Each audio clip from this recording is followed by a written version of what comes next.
até pro público mais geral, né, Ale? Quando a gente fala desse Conselho do São Paulo, fala da política, tem uma galera do chat que não tem muito conhecimento, né, de como que funciona essa parte política, a parte do conselho e tudo mais. Eu acho que uma pauta que ficou mais forte até pro público geral nos últimos dias é a pauta conselheiro que torce para time rival, que não é bem lá uma novidade no São Paulo, né, nos que já estão, mas essa última votação teve vários pontos, né, e teve ali 2 nomes que tem a suspeita forte, né, de que, enfim, torcem pro rival, 3 nomes, né, então ali que torcem para times rivais, né, então um de cada do estado de São Paulo. Dá pra falar que não é democrático, né, nesse Isonomia. Plural. E teve também, porque assim, eu fiz uma postagem que é pública no site do São Paulo Futebol Clube, isso há 10 anos, né, quem faz parte do Conselho Consultivo, que tá o Leco, tá o Aidar, são pessoas que o São Paulino pegou asco, pegou nojo dessas pessoas pelo que elas fizeram no São Paulo, mas que seguem decidindo e seguem votando aí os próximos passos, né? Como é que você enxerga essa situação toda do Conselho Deliberativo do São Paulo, essa eleição dos vitalícios, né? Com esse, enfim, boato aí de torcedor rival e também essas pessoas que tomam decisões, que você falou, né? Que tem 97 anos, tem ali várias outras coisas, né? Mas, enfim, geralzão dessa eleição do Conselho que chama a atenção de muita gente. A política do São Paulo sempre foi extremamente hermética. Se você não estivesse dentro dela, você sabia só migalhas dela. Isso, não tô falando de 1940, eu tô falando de 2014. Só que isso começou a mudar nos últimos anos. Ainda assim, ela é muito difícil de você ter detalhes. Por exemplo, você pega um cara qualquer da política, qual é o grupo que ele faz parte? É muito difícil você ter essa informação. Você perguntar para 3 pessoas, você pode ter 3 respostas diferentes. Eu acho que ele é do Participação. Eu acho que ele é do... Assim, não existe a informação... Do mesmo jeito que você tem no site a lista de conselheiros, você não tem uma lista de participantes de cada facção, não. Chapa. Cada grupo. A facção, o nome facção nem tá errado, né? Sim, mas é que é atribuído a coisas... conotação negativa, mas não é nem com essa conotação que eu quero dar. Mas você não consegue saber. Então, como você vai saber que o Casares, que tem uma entrevista dele em 2020, dizendo, não, porque o Leco nem gosta muito de mim, não que ele queria me barrar. Eles são do mesmo grupo. Então, assim, mesmo que o Leco pessoalmente pudesse querer barrar, eles estão no mesmo grupo e o grupo aprovou. Então, tipo, não existe isso. Você segue o que tá no grupo. Porque o São Paulo, ele eu costumo dizer que são zumbis. Então, tipo, alguns conselheiros, eles têm os zumbis que eles controlam. Você vai votar do jeito que eu tô mandando. E a gente viu isso na última eleição para vitalício. Quando você tem combinações de votos que se repetem com uma regularidade, uma frequência monstruosa. Eram 220 e tantos votos, e você tinha 47 com exatamente a mesma combinação de 3 conselheiros. Qual a chance disso acontecer sem ser com algum tipo de conchavo?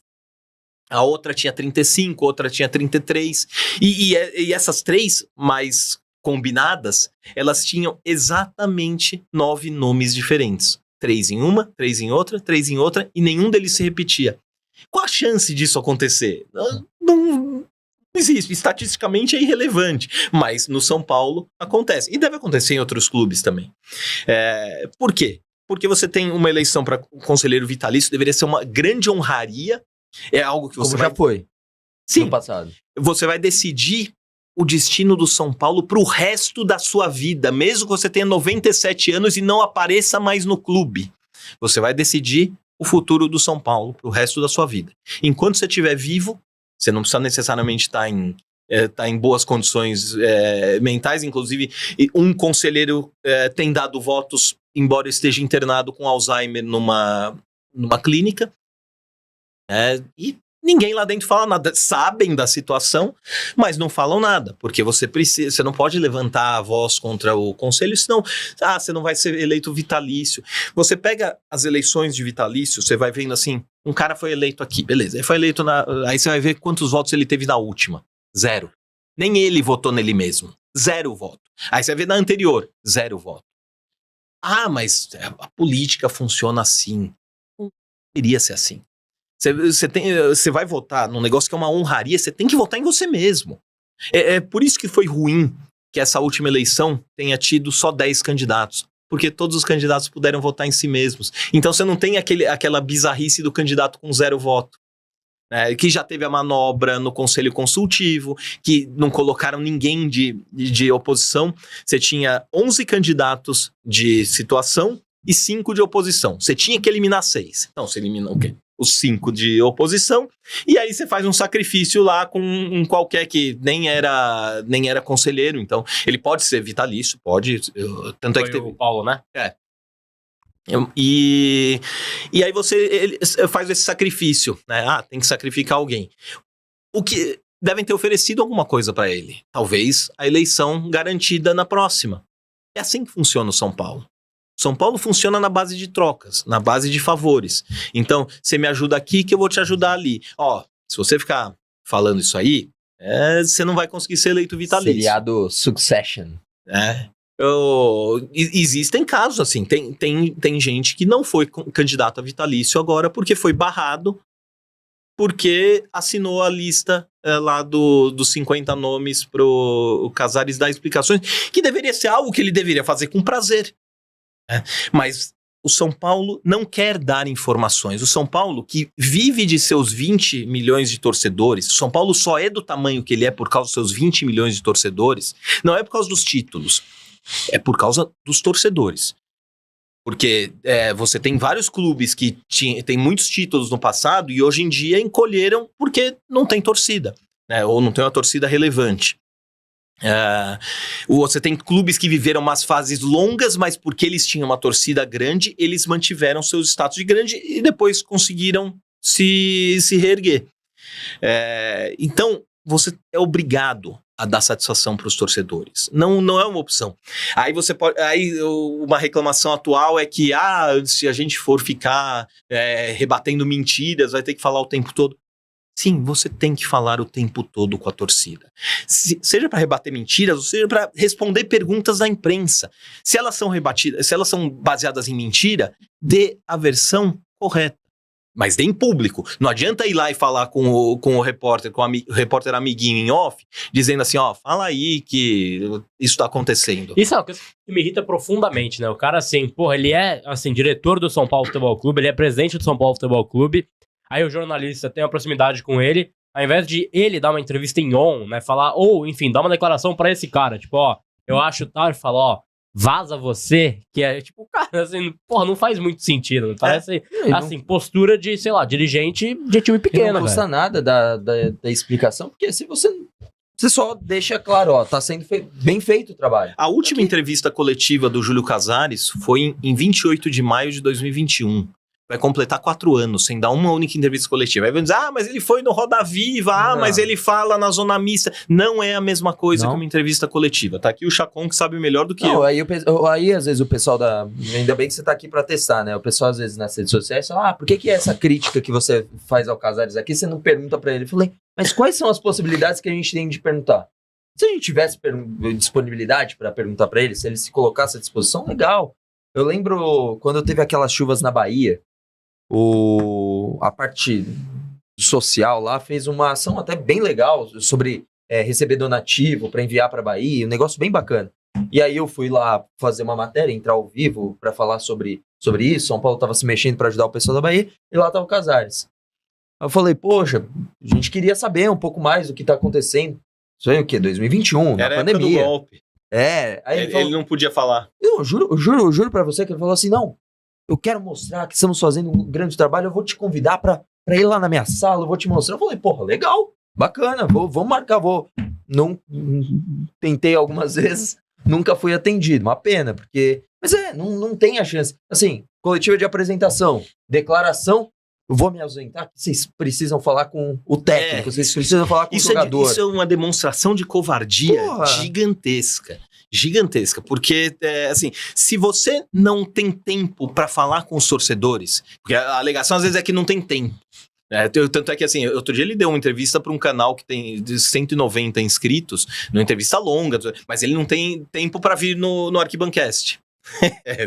Mas, assim, se você não tem tempo para falar com os torcedores, se a sua desculpa é essa, desculpa, você está sendo incompetente. Não existe outra explicação. Você não está sabendo gerenciar o seu tempo. Ah, mas eu tenho muitas coisas para gerenciar, não sei o quê. Acredito, mas o torcedor tem que ser sempre a prioridade. Não existe. Pro cargo que ele tem, né? Agora a gente tem a questão do FIDIC. O FIDIC, eles deveriam estar sendo muito abertos com isso, com o torcedor. Só que o que acontece? Fica mais pergunta no ar do que resposta. Porque eles não falam quanto arrecadou. Isso é uma informação que é pública. Pra culpa deles mesmo. Sim. A especulação gera pela própria omissão. Sim, só que é uma informação pública. Só que não é qualquer um que tem acesso a essa informação. Então, eles deveriam chegar e falar, olha, já arrecadamos X, 220 milhões, parece que é o último número. É um número excelente, só que não vai resolver os problemas do São Paulo. Só que então eles têm que explicar como que esse dinheiro vai ser usado, já está sendo usado. Isso ninguém sabe. Já foram pagas os empréstimos bancários, os juros com os bancos, que são os que têm o juro mais alto, ou a gente está captando isso há meses e ainda não representa um negócio. E se não representam, deve ter uma razão burocrática para isso, e ok. Qual é a previsão? Ah, temos previsão ou não temos. Até falar assim, não temos a previsão. Eles têm uma dificuldade gigantesca para apresentar qualquer tipo de previsão. São Paulo não informa prazo de estimado de recuperação de lesionado, e que seria até muito bom, porque se eles acertassem com frequência, poderiam falar, olha, a gente costuma acertar, voltou antes. Mas como não volta, eles não falam nada, aí o cara volta assim, saiu na imprensa que o cara ia ficar 4 meses, aí o cara fica 5 meses, só que, lá dentro estavam trabalhando com 6. Uma notícia que potencialmente boa, fica ruim. Por quê? Por falta de transparência. Sim, exato. Acho que esse é o principal ponto, né, de você não ter uma comunicação clara com o seu torcedor. Isso vai gerar crítica, principalmente da torcida, né, Senna? Porque, Total. Cara, você espera que seu gestor, quem te representa, ou não te representa muitas vezes, fale com você, dê explicação. Porque, de novo, né, cara, e aí a gente fala isso até, assim, pessoas que não têm nada a ver com isso tomam as dores. Então, sei lá, departamento de comunicação, por exemplo, não é culpa de vocês isso que a gente tá falando. Isso é culpa de quem tem a cadeira e de quem deveria tomar frente acerca disso. Mas quando a gente não tem Zona Missa, quando a gente não tem coletiva, não é eu que perco, não sou eu que acho legal ficar indo lá perguntar pros caras, e aí, como é que tá, tal. É o torcedor que precisa dessa explicação, né? Então, eu acho que é importante a gente quer ver um bom exemplo? Também. Eu tenho postado, quando o São Paulo posta as escalações em ordem numérica, que é um absurdo, e eu já sei que vai ter gente no chat falando, isso é culpa do Rogério. Não é culpa do Rogério. Não foi ele que decidiu isso. Eu tenho pegado a imagem e ordenado ela no Fireworks e colocado numa posição, numa ordem mais próxima dos setores, que ajuda o torcedor. Pô, o cara tá às vezes caminhando pro estádio, olhando lá, peraí, quem tá de zagueiro aqui? O Arboleda, lá embaixo o Alan Franco, deixa eu ver se tem mais um pra ver se é 3 zagueiros. Assim, é ridículo fazer isso. Aí eu tenho postado isso pra ajudar, eu coloco embaixo da imagem do São Paulo e posto no meu Twitter também. Aí ontem, antes do jogo, alguém fala assim, o pessoal da comunicação do São Paulo não tem competência para fazer isso. Eu falei, não é isso. Eles, obviamente eles têm, só que eles seguem ordens. Não adianta o cara que vai lá e faz a imagem virar e falar assim, eu acho que tem que ser em ordem normal, vou colocar em ordem normal. Ele não pode fazer isso. Claro. Simples camponês ali. Então, assim, eu entendo essas partes. Às vezes tem coisa, por exemplo, teve uma vez que eu elogiei uma iniciativa da comunicação e foi tratado como crítica, porque está expondo a pessoa lá. E o cara tá falando num canal com 4 milhões de seguidores, né? Não sei se eu, com os meus 40 mil, tô expondo o cara e de qualquer jeito eu estava falando bem. Eu estava elogiando a posição, mas o problema é que às vezes assim, a gente está num mundo em que a pessoa tem que ter uma posição fixa, e aí tudo que ela falar vai ser dessa mesma posição. Que mundo ruim que a gente está vivendo. A gente vê muito essa polarização aqui, porque a gente sempre fala aqui na arquibancada isso, né? Duas coisas que eu acho que pegam muito nesses pontos aí. Uma é que assim, cara, nem tudo é 0 ou 1. Você pode elogiar e criticar. Se for necessário elogiar ou merecido elogiar, você elogia. Ou porque você criticou antes, você tem que morrer criticando. Com aquela ou ideia. porque você elogiando, você tem que morrer elogiando. Nunca muda. Técnico, pra diretoria, serve pra tanta coisa, então, jogador. Assim, serve pra muita coisa. E a outra coisa também, que nessa linha do que vocês estavam falando, é uma coisa básica que, para nós que já temos um pouquinho mais de idade, que era uma coisa simples, era a imprensa poder cobrir, pelo menos que fosse um dia de treino. Porque muitas vezes, a gente estava falando em off aqui antes de começar, de como... Foi promessa esse ano, já passaram 5 semanas, teve 2 treinos. Aconteceram 2 até, né? Nos últimos anos, que já é um ganho, né? Mas assim, isso era uma coisa muito básica para acontecer, porque ajudaria até o próprio trabalho do treinador e do próprio São Paulo. Porque muitas vezes a gente fala assim, pô, o Zubeldia também, cara, o cara não se ajuda. Por que ele não escala o fulano? A gente nunca vai saber se o fulano treinou bem, se ele tá machucado, se ele não é um perna. São Paulo não tem tido mais problemas de esconder lesões, a não ser, assim, às vezes em véspera de jogo, tudo, mas aí é algo que todo time faz. Da estratégia, cabe. Não gosto, mas entendo. Cabe, Sim. Mas o que aconteceu, assim, por exemplo, 2023, se eu não me engano, é que tinha gente falando assim, tem que colocar tal jogador. E aí ia ver, o cara estava lesionado. Só que nunca saiu nem no material pré-jogo que ele estava lesionado. Isso o São Paulo não está fazendo mais. Por exemplo, agora o Hugo, que todo mundo sabe que está lesionado, ele não aparece no material, mas existe um critério para isso. Como ele está fazendo o tratamento em Cotia, o São Paulo não coloca como lesionado e ok, acho um critério válido, eu uso um critério diferente, porque ele não estaria em Cotia, ele teria que estar e como na lista que eu publico todo dia nas anotações, que é um gráfico com quem jogou e tudo mais, o Hugo já apareceu no profissional, eu não teria como não colocar ele como lesionado ali, porque a coluninha dele fica lá até o fim da temporada. Sim. Mas de qualquer jeito, entendo perfeitamente, não vou nunca criticar que não colocaram o Hugo ali. Existe um motivo para isso. Aquela coisa, eu discordo do motivo, uso um critério diferente, mas entendo o critério. Esse negócio de elogiar, às vezes a pessoa também quer que você elogie cegamente. Assim, se você não elogiar, não fizer um elogio muito gratuito, não vale. Por exemplo, vamos supor que o São Paulo comece a publicar as escalações em ordem normal em vez da ordem numérica. Bom, vai ser... Eu vou elogiar. Só que eu não vou esquecer que ao longo dos últimos 3 anos o São Paulo não publicou isso, publicou na ordem numérica. Então eu vou falar. Até porque o motivo é justamente a mudança. Então, significa que antes era de um jeito. Você precisa ter as ressalvas, as devidas ressalvas. Por exemplo, queriam muito que eu elogiasse a reconstrução do São Paulo. A reconstrução financeira do São Paulo. Que, você não está vendo? Ele está diminuindo as dívidas. E eu falava, beleza, mostra no balanço. A gente agora vai fechar com o 4º balanço da gestão do Júlio e com o 3º déficit. E só não são 4, porque uma venda feita pelo Leco com o Alexandre Pássaro, ela rendeu 100 milhões para a gestão do Júlio. Senão teriam sido 4 déficits em 4 anos. Que raio de reconstrução é essa? Que raio de reconstrução que você pega uma dívida de 500 milhões e transforma ela em mais de 900 milhões? Desculpa, eu preciso ver para elogiar. Muita gente fala assim, você prega o caos, não sei o quê. Cara, eu não tenho absolutamente nenhum tweet falando que estão destruindo o São Paulo, vão destruir o São Paulo. Eu não tenho bola de cristal.